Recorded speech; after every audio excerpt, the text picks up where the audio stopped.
Hello all and welcome to the GMAT Advanced Target 700 series. Today we are going to look at the fifth installment of this series. It is in continuation to our last video, which was the fourth video of the verbal series. So if you have not seen the fourth video, I would recommend you quickly go and circle back to the fourth video so that you can more clearly understand this particular video. We will any which ways have a recap of the passage that was discussed in the last class.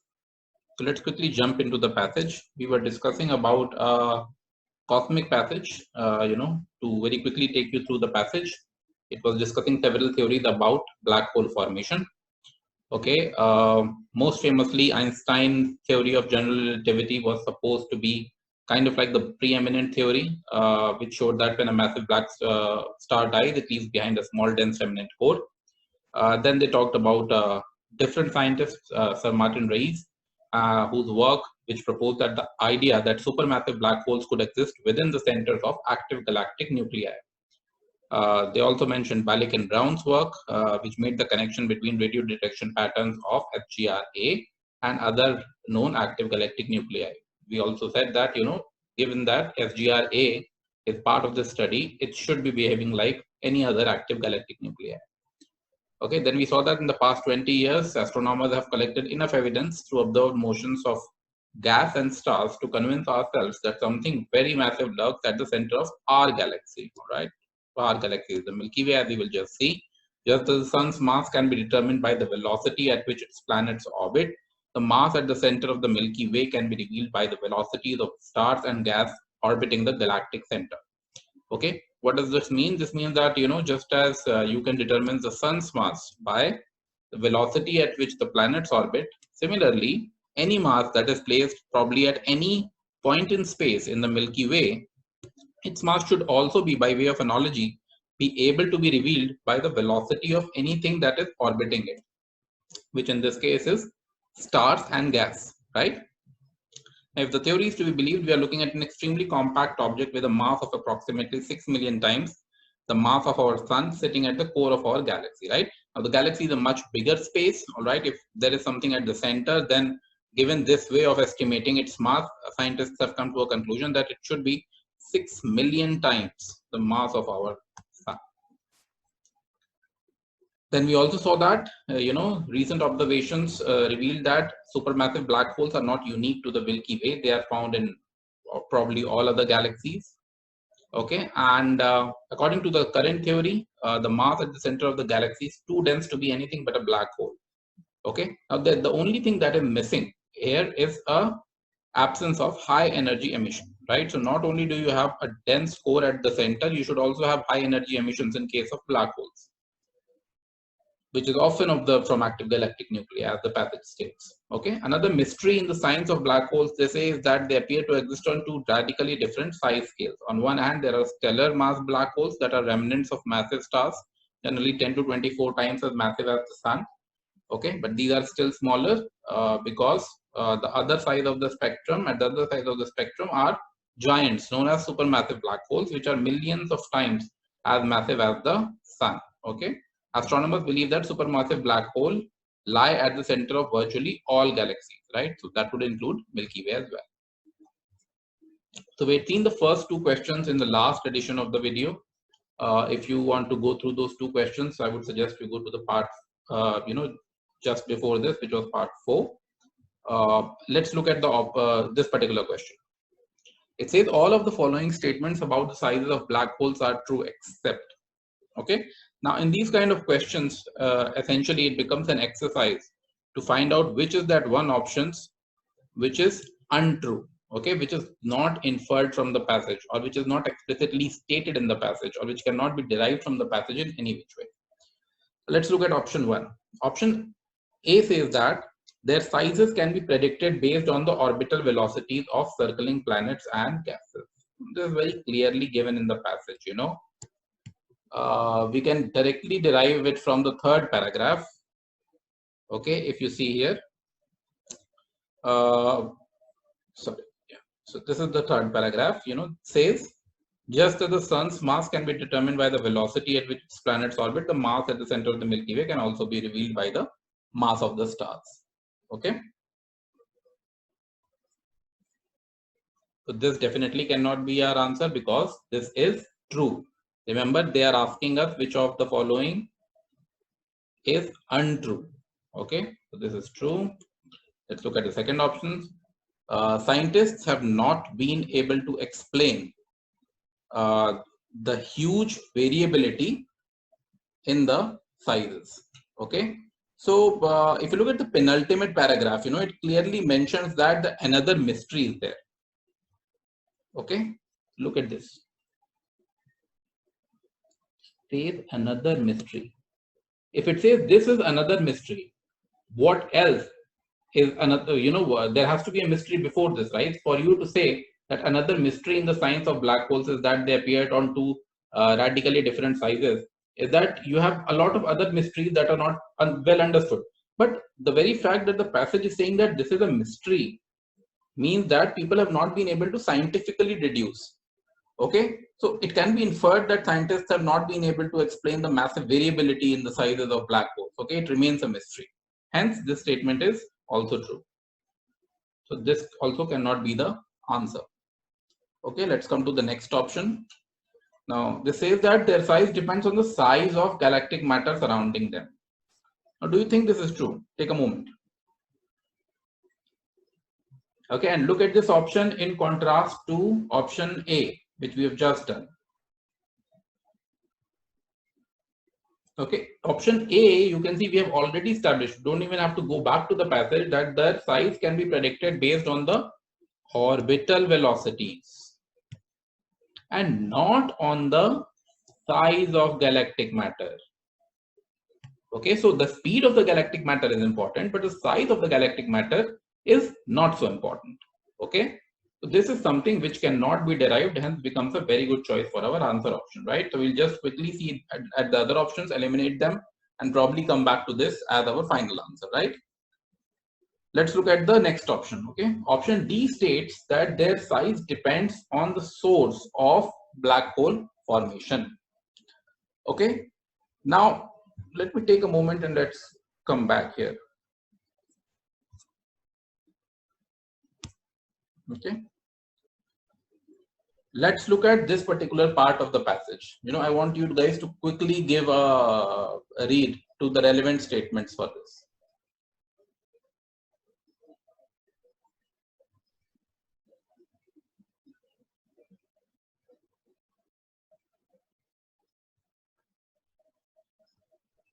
For those of you who are not able to locate, I would like you to go to the center passage in this.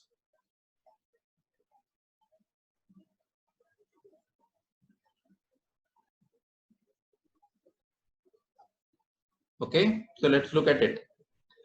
If you read the center passage, it says that another mystery in the science of black holes is that they appear to exist on two radically different size scales. On the one hand, there are stellar black mass holes that are remnants of massive stars. Okay, they are remnants of massive stars.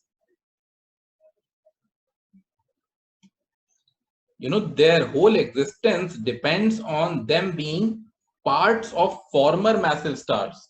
Okay, so it can be seen from the passage that stellar mass black holes, they are remnants of massive stars, generally 10 to 14 times as massive as the sun. This implies that the source, that is the dying stars, have had a role to play in their sizes. Okay, hence our option that their size depends on the source of the black hole formation stays. So we cannot say that this is not true, because this is apparently true as as we have seen in the passage.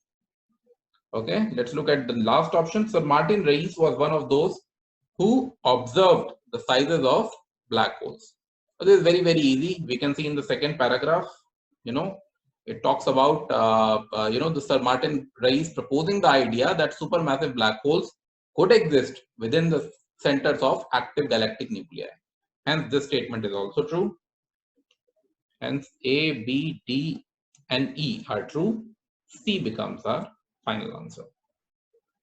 Okay, so what you had to see, you had to basically go a layer beneath and try to understand what is the core philosophy of the passage, or what is the core theory that scientists are proposing. Are they proposing on size? Are they proposing on velocity? Are they proposing on things like very small things like remnants of a large star? These are kind of pointers. These are breadcrumbs that lead you to your final answer.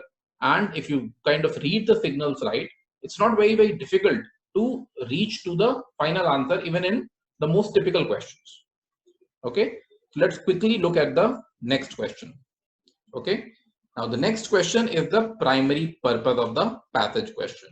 Okay, I've also discussed this in one of the earlier videos where we had come across this passage. This is one of the most common yet most feared type of question that is there in front of GMAT aspirants. A lot of people, a lot of them, dread this particular question. So let's kind of jump right into it. It says, discuss several scientific theories that could account for a particular scientific occurrence. Okay, now does this passage do it? Definitely it does, right? It talks about definite, it talks about different theories. It talks about Einstein. It talks about Martin and Reis. It also talks about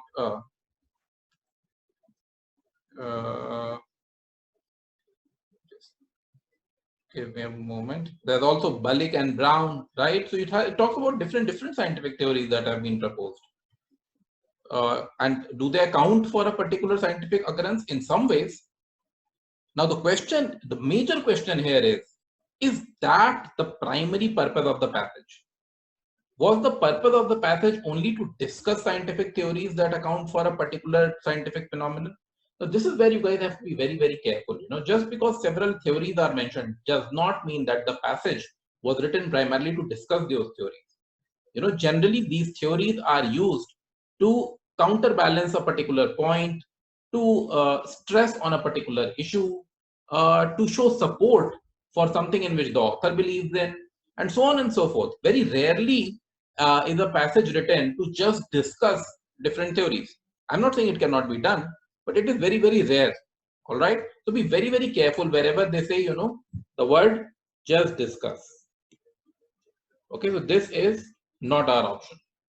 Let's look at option B. Option B says that explain the reasons behind a particular scientific occurrence. Okay. So look at the first option. It said that discuss several theories behind a scientific occurrence, or that could explain a particular occurrence, or explain the reasons behind a particular scientific occurrence. What can be that occurrence? It can be the formation of black holes. What else?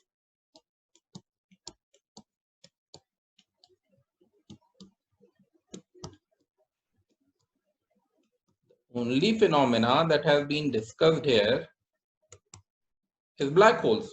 So if there is any scientific occurrence that is being talked about, it has to be formation of black holes. But is the primary purpose of the passage to explain the reasons behind the occurrence of black holes? I don't think so. There are several aspects about black holes that are being discussed. There is mystery surrounding why they are there in two different sizes, and why is there such a big difference between these sizes. There is consensus about supermassive black hole being at the center of our galaxy. There is also consensus that some kind of black holes exist at the center of all galaxies. There is also kind of like a comparison with the radiation levels of SGRA. There is a black hole postulated at the center of our Milky Way. The only difference being that though it meets the criteria for mass, but there is absence of radiation. Okay, so there are just too many things that are there, and not merely the reasons behind a particular scientific occurrence. In this case, the formation of black holes is the primary purpose. All right. Let's look at the next option. Option C says that reconcile different explanations of a particular scientific occurrence. Okay, what would be the particular scientific occurrence? The formation of black holes. Is there any reconciliation between different explanations? This should be an easy option to knock off. There's hardly any reconciliation that is happening here. Reconciliation means that, Einstein said something which was left unexplained, then Balik and Brown said something, then Sir Martin Reis said something, and somehow, the author was trying or was able to exhibit that all of these things make sense, probably under a framework, or probably that, one theory when used in complement to the other theory is able to explain the entire phenomenon. But there's no reconciliation that I can see here. In fact, the passage describes apparent inconsistencies or discrepancies in the current understanding. Okay, and there's also very little discussion about divergent aspects of the theories. So they are just introduced, but they are not even discussed in detail, leave apart reconciliation, right? Let's look at option D. It says illustrate the shortcomings in the current understanding of a particular scientific occurrence. If you look at this option, it clearly elaborates the crux of the passage, that, there are apparent inconsistencies on several fronts. Okay, like I just said, absence of high frequency radiation, at the perceived point of a massive black hole. There is no explanation for a wide variation in sizes, right? And, nobody credits or discredits the process of black hole formation. Nobody really knows how the whole thing is formed. Okay, so all of this together, it brings together the shortcomings in our current understanding. Okay, so D becomes our probable choice for an answer. Let's quickly look at E. Challenge widely held predictions about a particular scientific occurrence. Now, this is the option that you have to be more careful about, okay? It's because this kind of encapsulates the theme in parts, okay? Or it captures the essence of one particular paragraph, right? Now, if you look at the passage closely, the passage only discusses the theories and the shortcomings of those theories when it comes to black hole formation. It does not challenge any widely held predictions about black hole formation, okay? It only illustrates those discrepancies, okay? So there is no challenge that is thrown in by the author. It's just that there is a discussion of that. Just like option A. If you look at option A also, it was talking about discussions. This is also pointing to discussions, okay? Now, the biggest nemesis that you would find in such a particular, in such a question would be options like option A and D. Why? Because such options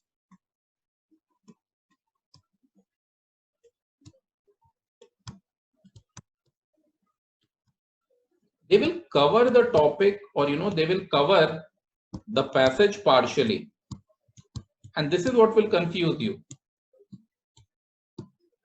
Whatever they will say will not be entirely untrue. However, it will be partial. Okay, what you have to do is that be very, very careful.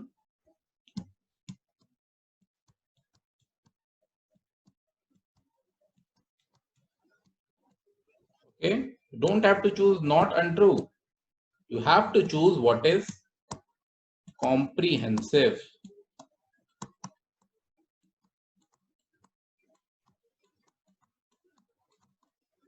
Okay, so what you have to do is that look for the option that explains all the passages in a very nice, cogent, coherent manner.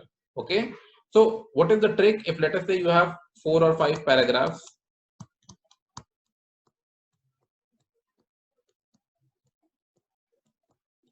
what will one option do? One option will probably talk about paragraph A, paragraph 1, sorry. The option A might only be talking about this. Option C might only be talking about this. Okay, there might be an option E which would be completely unrelated. It will be talking about a random thing. It will be very, very easy for you to knock off. Okay, then you will always have, let us say, an option called D, which will kind of build a very good helix kind of strand across all of these passages. Okay, and that is what your answer is going to be. It will not be A, it will not be C, and both of those options will confuse you. You will be able to eliminate E easily because that will be easy to eliminate. Similarly, you might have option B, which might be falling into the category of unrelated, or it might be falling into the category of partial explanations. But you have to look for that particular option which cuts across whatever has been said across all 5 paragraphs. Okay, and it will be great if it is coherent as well as comprehensive. So those were my 2 cents for tackling tricky primary purpose of the passage questions. That brings us to the end of this session. Don't forget to subscribe to this particular channel. We'll be putting out more such videos for the entire 700 plus series. So you don't want to miss out on those videos. You would get an alert whenever those videos are out. And if you like, just press the bell icon. Your appreciation actually motivates us and goes a big way in pushing us to create better content every day. All right. With that, I would like to bring an end to this session. I'll see you in the next session.